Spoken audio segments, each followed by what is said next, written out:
Test 3. You will hear a number of different recordings and you will have to answer questions on what you hear. There will be time for you to read the instructions and questions and you will have a chance to check your work. All the recordings will be played once only. The test is in 4 sections. At the end of the test, you will be given 10 minutes to transfer your answers to an answer sheet. Now turn to Section 1. Section 1. You will hear a woman calling the London Police Department to report a robbery. First, you have some time to look at questions 1 to 4.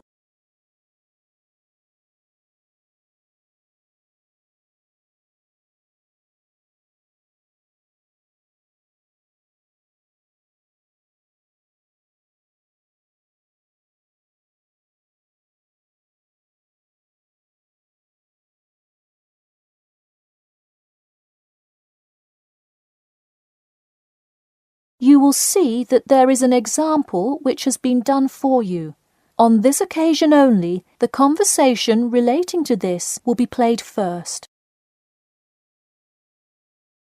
Hello, London Police Department. Yes, I would like to report a robbery. The woman says that she would like to report a robbery, so robbery has been written in the space. Now we shall begin. You should answer the questions as you listen, because you will not hear the recording a second time. Listen carefully and answer questions 1 to 4. Hello, London Police Department. Yes, I would like to report a robbery. All right, just a minute while I pull up the form. OK, could you give me your first and last name? Anna Grieg. Anna Gregg. G-R-E-G? No, Grieg. G-R-I-E-G. Got it. All right, moving on. Gender, female. Date of birth? 15th of March, 1980. All right, thanks. Just a few more personal information questions, and then we can address your claim. All right. What's the address? 4 Ellendale Street. That's Ellendale. Oh, right, Ellendale Street. Yeah, we've had a lot of break-ins in that area lately. And the postal code?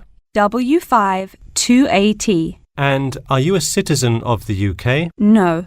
OK. What type of citizenship do you have? Well, I lived in the United States for most of my life, but I am actually of Grenadian nationality. OK. So is that the country that issued your passport? Yes. All right.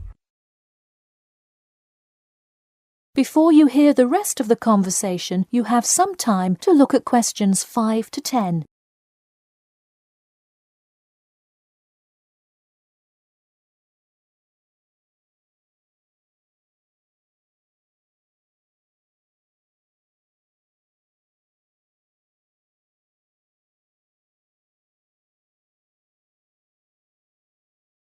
Now listen and answer questions 5 to 10. And what is the crime you're reporting? I already said a robbery. Oh, right. Sorry. This is about the 100th robbery report I've filled out today. Have you had any prior break-ins? In the building or just my flat? The unit below mine got broken into last year. No, just your flat. Oh, then no, not here. All right. Let's see here. Can you think of anything that was out of the ordinary around your building, or anyone who may have had reason to do this? No, it seemed like just a normal evening. I didn't see anyone suspicious and can't think of anyone that would target me specifically. How long has this been your place of residence? Let me think. I moved in on February 1st and it's October, so it's been about 8 months already. Wow, time flies. And that is just for Ellendale, yeah? Yes, I have lived in the UK for just over 1 year. I see. Can you give me the first and last names of all members of the household? Actually, I live alone. OK, so no other occupants. And can you give me a brief account of what happened? I left to go to a dinner party at 6 p.m. and when I returned at 11, I found the place ransacked and a lot of my things gone. Any sign of forced entry? Yes, the back door was wide open and it looked like someone used a crowbar to force it open. I see. And just to be clear, was the door locked when you left? Of course. Hey, you would be surprised how many reports we get where people have failed to lock their doors. Now, I need you to list any missing items valued above £200. So far, I'm missing my computer, my purse with my wallet in it, and the TV. Okay, let's start with the computer. What is the estimated value? £500. And what is the serial number? G416870. Thank you. And a visual description? It is a black 13-inch PEMDAS cloud book. There is an Oxford sticker on the lid. Okay, and could you give me a description of the purse? Sure, it's a Claude Frieda shoulder bag and the material is silver-coloured cloth. Price? £300. Okay, that concludes my report. I'll submit it and we'll let you know of any developments. That is the end of section 1. You now have half a minute to check your answers.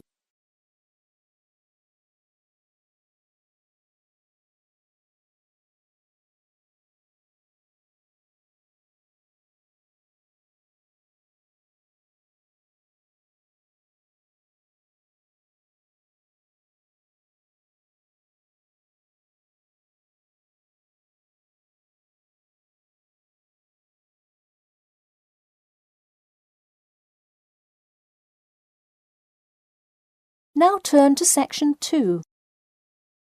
Section 2. You will hear two students called Mark and Gina asking their tutor for advice on the extracurricular project. First, you have some time to look at questions 11 to 14.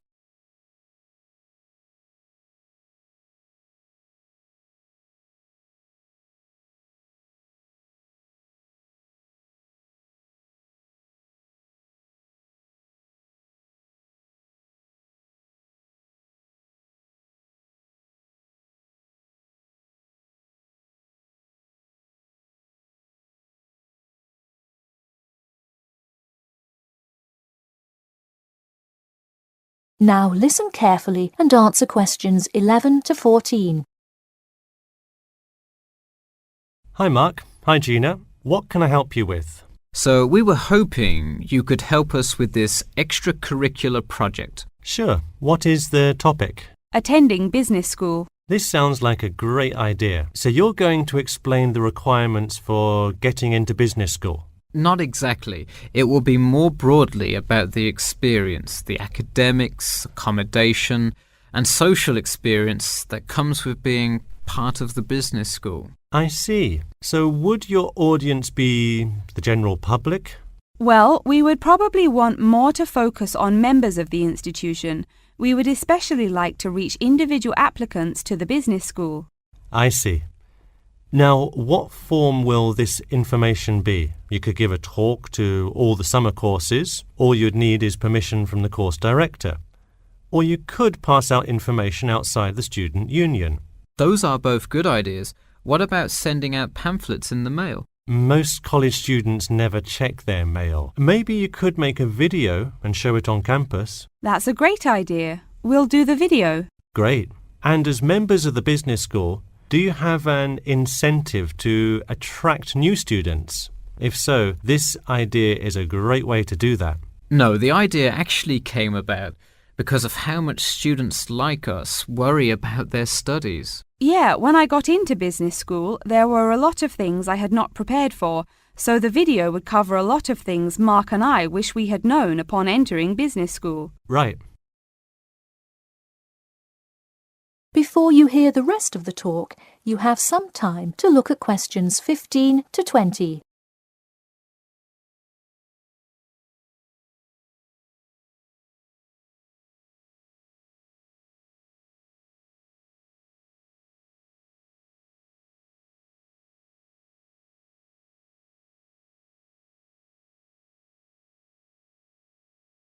Now listen and answer questions 15 to 20.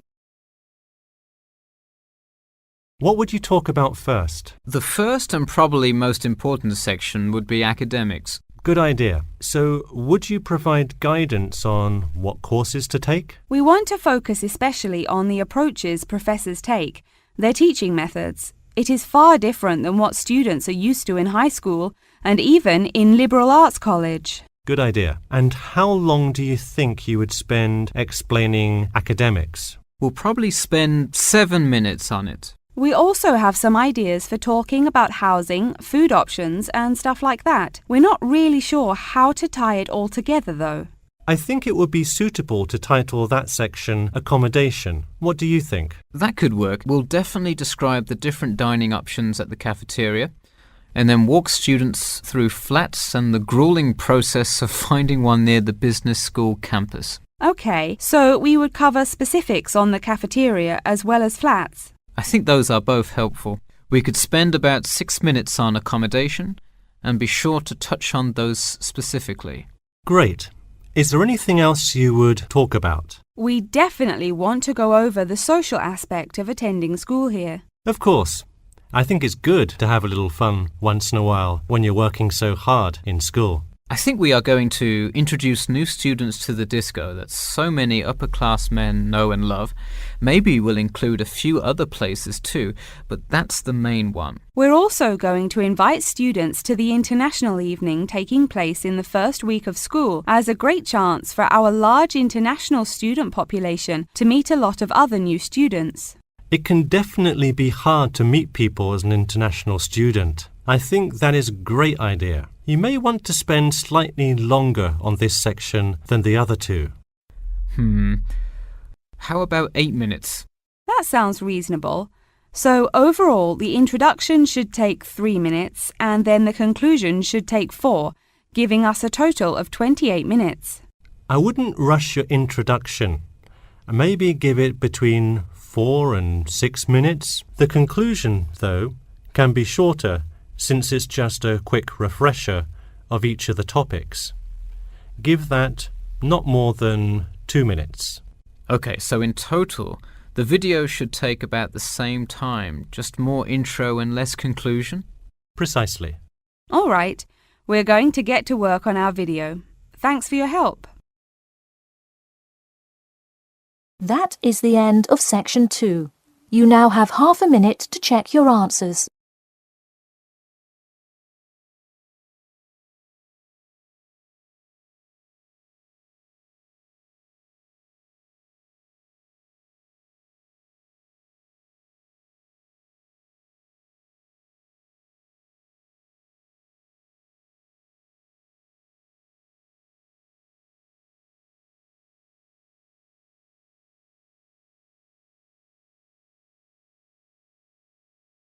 Now turn to section 3.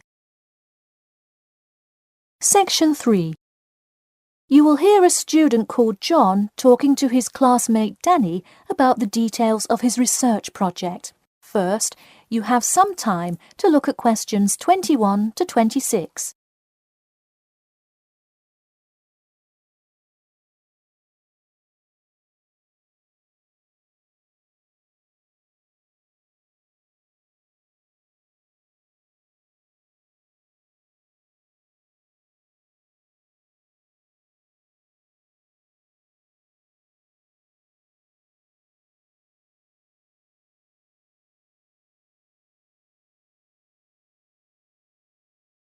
Now, listen carefully and answer questions 21 to 26. So, tell me about your research project, John. I created a questionnaire for the study to determine people's opinions of the relative feasibility of earning a living in Brisbane. Oh, cool. How is it scored? Are they all multiple choice questions? Well, the questions consist primarily of yes or no responses. There are 2 free response questions at the end. Participants will use a computer to fill in their answers. That way, it is really easy to analyze the data afterward. Great. It sounds like you have a pretty solid idea of what you should do. Just don't forget to submit a copy of your plans to Professor Curran by the 15th. Oh, I almost forgot.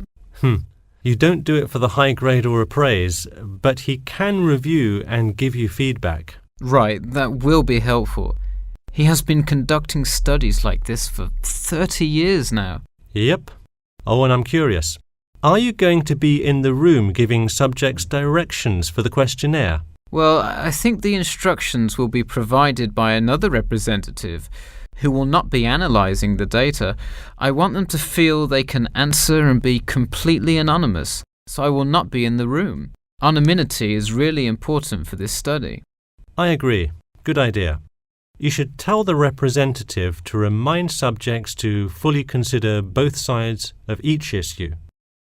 Sometimes it's really easy to immediately check yes or no without stopping to think about it completely. That's so true. It's like a race to finish the questionnaire first or something. I'll make sure to include that in the instructions. This report has to be perfect. Wow, what's the big deal? I know it's part of your grades and all. Well, it's that, but also a well-executed study could grab the attention of faculty in the department, which would be a huge deal. So, for attention? No, silly. I mean, I could really gain the respect of professors who may later take me on as a graduate student in their labs. Oh, I see. Before you hear the rest of the talk, you have some time to look at questions 27 to 30.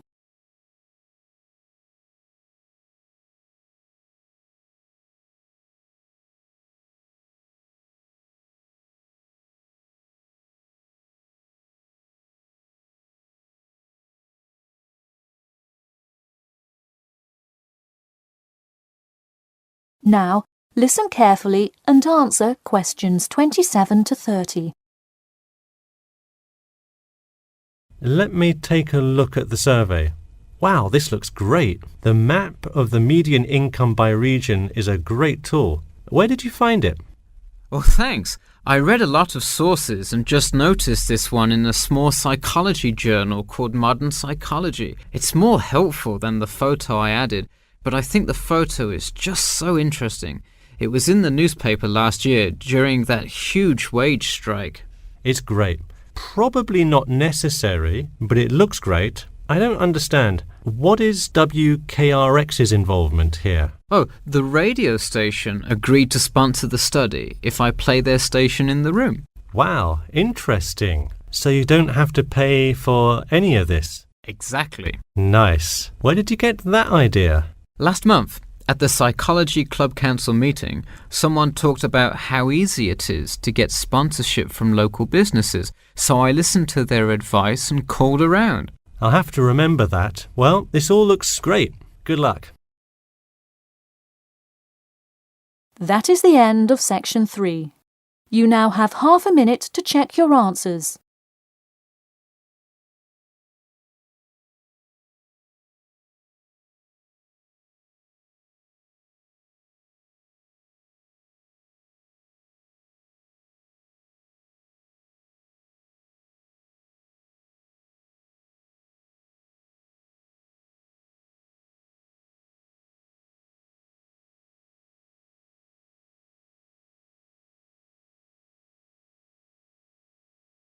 Now turn to section 4. Section 4. You will hear the beginning of a lecture about the Pleasanton Town Market. First, you have some time to look at questions 31 to 40.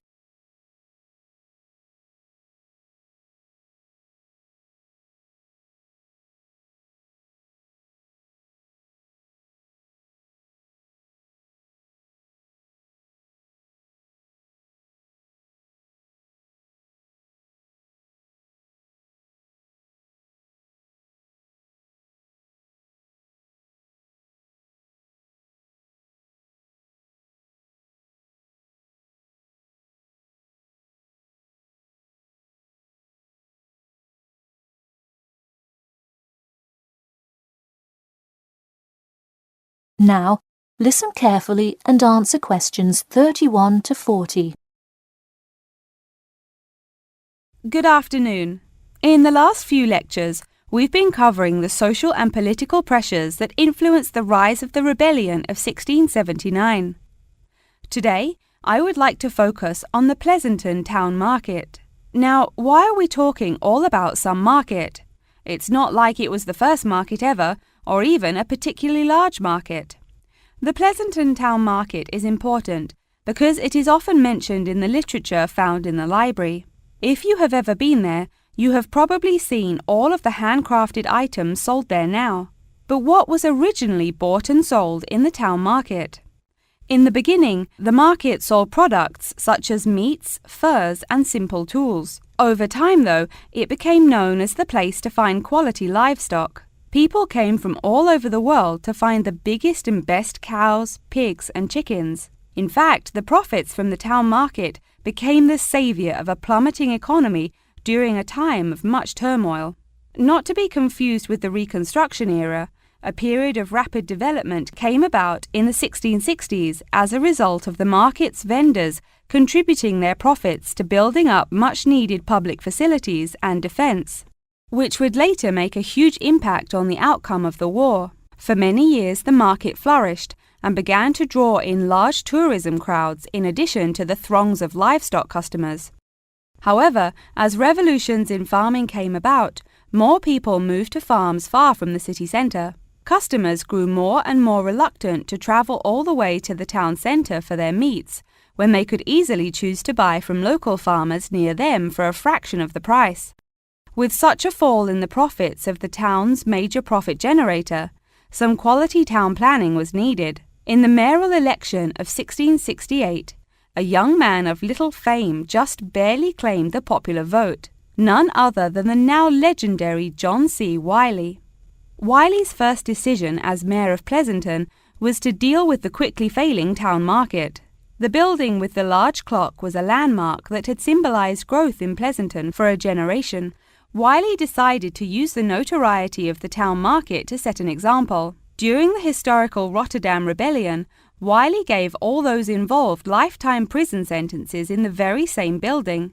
It stayed a prison for about 50 more years until they transported all remaining prisoners to other facilities and turned it into the historical monument today.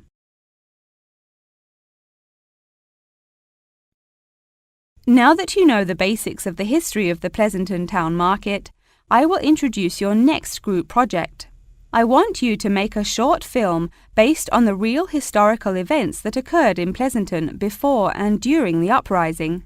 I will give you some class time to look through the library's reference section, but you will be responsible for conducting further research outside of class. I suggest starting by looking for information on the market itself. You'll find plenty of information. In fact, some students complain that there is actually too much information on it. On your own time, you could find family members of old war veterans to conduct interviews. Sometimes they provide wonderful insight that you wouldn't find in proper history books. But be careful, an interview that is riddled with bias is useless. I myself have some very old photographs here that you are welcome to take a look at for some inspiration. I'm lucky enough to own this one of Jim Wiley himself. Very interesting to see, but does not provide enough information to add much to your film. Feel free to take this film into whatever direction you choose. You could even do a crime thriller based on real outlaws. All you would have to do is look through the newspaper archives in the crime section during that time period. Try to get as much detail as you can, but you may end up having to draw your own conclusions. Okay, that's enough from me, so let's go on to... That is the end of section 4. You now have half a minute to check your answers.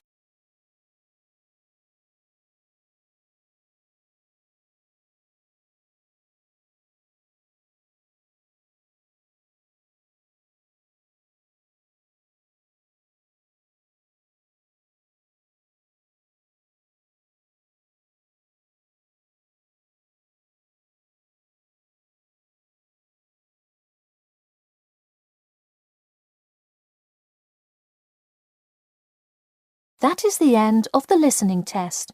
In the Ielts test, you will now have 10 minutes to transfer your answers to an answer sheet.